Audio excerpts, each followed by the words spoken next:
Oh, bakit ganyan mukha mo? Nag-lipstick ka? Ah. Teka muna.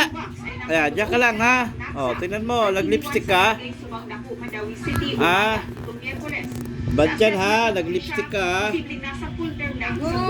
Aksidenteng nakita ng isang dumaan sa lugar ang iniwang pulang naksak. Nang kanyang buksan, laking gulat niya nang makita ang wala ng buhay na sanggol na nakisilid Bad yan, bad yan. bakla Bakla, yan ha. Pagkakakilanlan na nag-iwan ng patay na sanggol. Umaasa ang pulisya na sa tulong ng bag, matuto nila ang nag-iwan sa sanggol. Sino nag-lipstick sa'yo? Sino?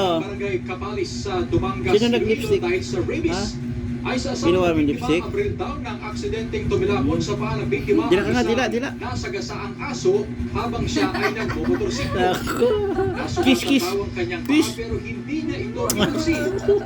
Makaraan ng halos isang buwan dito na siya nakita ng sintomas ng rabies matapos dalhin sa ospital. Matapos naman ng 3 araw saka siya binawian ng buhay.